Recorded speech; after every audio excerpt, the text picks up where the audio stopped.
کہتا ہے جی 2 مہینے ہو گئے میں نے شادی کی ہے، میری بیوی BSc یعنی پڑھی ہے، اب وہ کہتی میں نے اور بھی پڑھنا ہے، پردہ بھی نہیں کرتی، نماز بھی نہیں پڑھتی۔ جب BSc ہے تو پھر بس ہو گئی نا۔ وہ کسی نے ایک اینکر نے کسی لڑکے سے سوال کیا تھا کہ BBC جو ہے نا ایک ادارہ، BBC کا کیا مطلب ہے؟ کہا بیوی بال بچوں سمیت۔ تو آپ کا بھی تو وہی حال ہے نا، تم نے پھر ایسی لڑکیوں سے کیوں شادی کی جو انگریزی تعلیم یافتہ ہے؟ دین والی تم ڈھونڈتے، تم نے بھی تو دین والی نہیں ڈھونڈی نا۔ اب اس کو کچھ نہ کہو، نصیحت کرتے رہو اور خود پابندی سے نماز پڑھو، خود پابندی سے تہجد پڑھو، خود پابندی سے مسجد جاؤ، اور کوئی دینی کتابیں ہوں تو وہ بھی اس کو دو تاکہ پڑھنے کی کوشش کرے۔ اللہ پاک رحمت فرمائیں گے، اور اللہ کا نام ہے یا ذا الجلال والاکرام، یا ذا الجلال والاکرام۔ یہ پڑھ کے دعا مانگا کریں کہ اللہ تمہاری بیوی کو اطاعت کرنے کی توفیق عطا فرمائے۔ لیکن یاد رکھیں کہ جو عورت اپنے خاوند کی اطاعت نہ کرے اور اس کو ناراض کر کے سلا دے، سو جائے، تو اللہ کے 70,000 فرشتہ اس پہ لعنت دیتا ہے۔ اب تمہاری مرضی ہے، لعنت لے لو یا خاوند کو راضی کر لو۔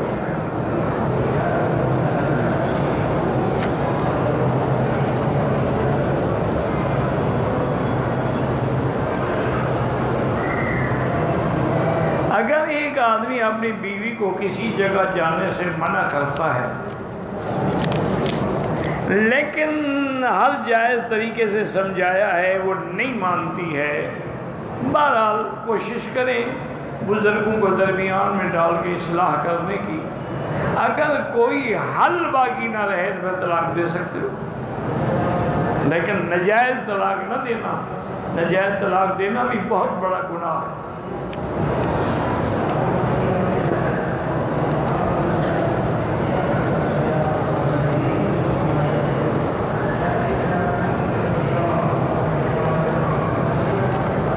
میں خود مفتی ہوں، پھر آپ کو مجھ سے مسئلہ پوچھنے کی کیا ضرورت پڑ گئی؟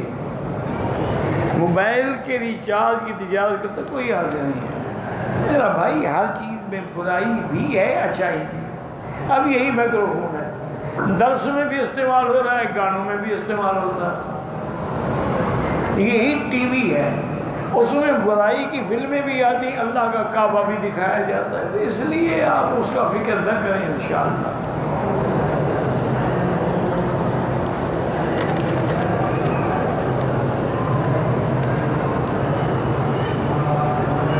کہتے ہیں کہ حدیث صحیح ہے کہ میں علم کا پتہ نہیں کیا ہے، منبر ہوں، علی اس کا دروازہ ہے، شہر ہوں، یہ کوئی کہیں کسی صحیح حدیث نہیں ہے، یہ بھی ضعیف ہے۔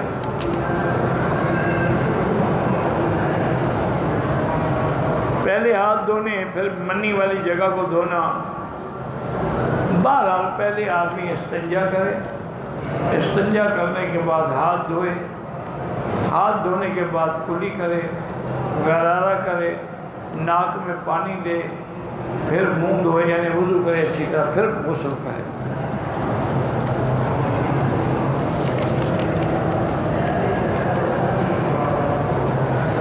امام جماعت کرانے والا جو ہے اس کی عمر کتنی ہونی چاہیے؟ بوڑھا ہو تو اچھی بات ہے، کیونکہ ایک حدیث میں ہے حضور نے فرمایا اگر 2 امام ہیں تو کس کو بنائیں؟ ارے فرمایا اکثرہم علما، یہ ایک روایت اعلمکم بکتاب اللہ، جس کو قرآن کا علم زیادہ اس کو آگے کرو، پھر اس کے بعد فرمایا اقرأکم، اس کو آگے کرو جو قرآن صحیح پڑھتا ہو۔ اچھا دونوں عالم ہیں، دونوں قاری ہیں، اب کیا کریں؟ فرمایا اکبرہم سنا، جس کی عمر بڑی ہے اس کو امام بناؤ۔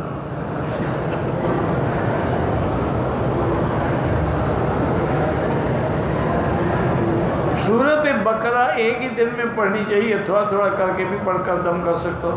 بہتر تو یہی ہوتا ہے کہ ایک ہی دفعہ پڑھ لو، اور اچھی بات یہ ہے کہ سارے گھر والے بیٹھ کے پڑھو، کسی بڑا برتن پانی کا رکھ لو، اس پہ پڑھتے بھی رہو، دم بھی کرتے رہو، پھر وہی پانی سب کو پلاؤ بھی، گھر میں بھی ڈالو، اللہ خیر کریں گے۔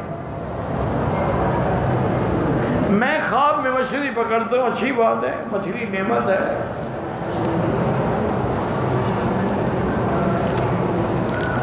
قرآن کہتے ہیں لحمن طریا، تم سمندر سے تمہارے لیے تازہ گوشت نکلتا ہے۔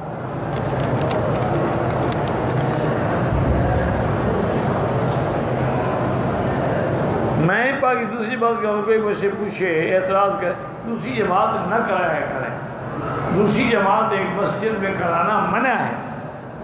اگر اس میں باقاعدہ جماعت ہوتی ہے تو پھر دوسری جماعت نہ کرنا، تو ہر آدمی جو ہے پہلی جماعت میں نہیں آئے گا۔ مجبوری ہو تو مسجد کے باہر سین میں دور ہو کے کرا دیں۔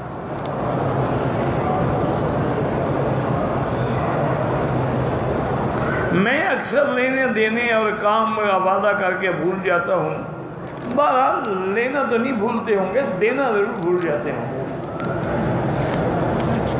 استغفار کرو، کیوں دینا ہے دو وقت پہ۔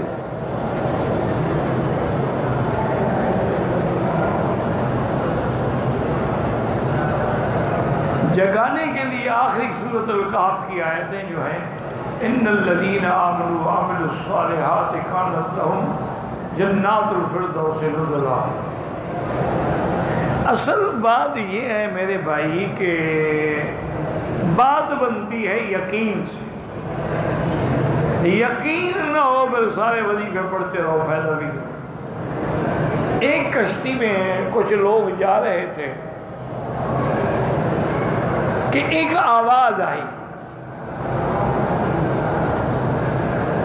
کہ بھائی میں اس بندے کو وظیفہ بتلاؤں گا جو اس کی ساری دنیاوی کام جو ہیں بگڑے ہوئے بن جائیں گے، لیکن شرط یہ ہے کہ وہ مجھے 10,000 دینار دے۔ کشتی والوں کے بات پتہ نہیں تھے یا نہیں، سب خاموش ہیں۔ ایک نے آواز نے کہا کہ وظیفہ مجھے بتلاؤ، میں 10,000 دینار دیتا ہوں، آؤ لے جاؤ مجھے۔ اس نے کہا مجھے دینے آئے نا دریا میں ڈال دو، مجھے پہنچ جائیں گے۔ اس نے وہ 10,000 دینار جو تھے، 10,000 دینار سونے کا ہوتا تھا، درہم چاندی کا ہوتا تھا، اس نے دریا میں ڈال۔ لوگوں نے کہا پاگل ہو گیا، انہوں نے کہا بس پاگل ہو گیا، کچھ ہو گیا، مجھے اس کی بات پہ یقین ہے۔ اللہ کی شان ہے، کچھ دیر کے بعد طوفان میں کشتی ٹوٹ گئی، کوئی کہیں گیا، کوئی کہیں گیا، کوئی ڈوب گیا، کوئی مر گیا، کوئی پتہ نہیں۔ یہ ایک تختے پہ آیا اور تختہ تیرتا تیرتا اس نے اس کو وہ آیت بتلا دی، انہوں نے کہا بس یہ تم پڑھا کرو، یہی ہے وَمَن يَتَّقِ اللَّهَ يَجْعَلْ لَهُ مَخْرَجًا وَيَرْزُقْهُ مِنْ حَيْثُ لَا يَحْتَسِبُ وَمَن يَتَوَكَّلْ عَلَى اللَّهِ فَهُوَ حَسْبُهُ إِنَّ اللَّهَ بَالِغُ أَمْرِهِ قَدْ جَعَلَ اللَّهَ لِكُلِّ شَيْءٍ قَدْرًا۔ بس یہ پڑھا کرو، وہ پڑھتا رہا اور پھٹا اس کا جو تھا وہ کنارے پہ لگ گیا۔ اب تھوڑی دور چلا، دیکھا تو ایک محل ہے، وہ تو حیران ہو گیا کہ یہ بادشاہ کا محل یہاں دریا کے کنارے، جب کوئی آبادی بھی نہیں ہے۔ انہوں نے کہا چلو جا کے پتہ تو کرتے ہیں۔ اندر گیا تو دیکھا کہ ایک انتہائی خوبصورت عورت شہزادیوں کی طرح شہزادی کے لباس پہنے ہوئے بیٹھی ہے، لیکن بڑی پریشان ہے۔ انہوں نے سلام کیا، انہوں نے کہا بی بی کیوں پریشان؟ انہوں نے کہا کیا کروں، میرے اوپر ایک جن عاشق ہو گیا ہے، وہ بدبخت جو ہے نہ تو مجھے چھوڑتا ہے، نہ محل سے باہر جانے دیتا ہے، اور وہ جب چاہتا ہے آ جاتا ہے، میں اس کو روک بھی نہیں سکتی۔ ایک بات ہے کہ میرے ساتھ وہ جماع تو نہیں کرتا، لیکن باقی سب کچھ کرتا ہے۔ ابھی اسی اثنا میں یہ باتیں ہو رہی تھی کہ یکدم اندھیرا چھا گیا، تو اس لڑکی نے جلدی جلدی سے کہا، انہوں نے کہا وہ جن آ رہا ہے، انہوں نے کہا مت کرو، آنے دو۔ حضرت فرماتے ہیں کہ میں نے پھر اسی آیت کو زور زور سے پڑھنا شروع کیا. میرے قریب تو آ گیا جن، لیکن میرے قریب آنے کے بعد اس کو آگ لگ گئی اور جل کے ختم ہو گیا.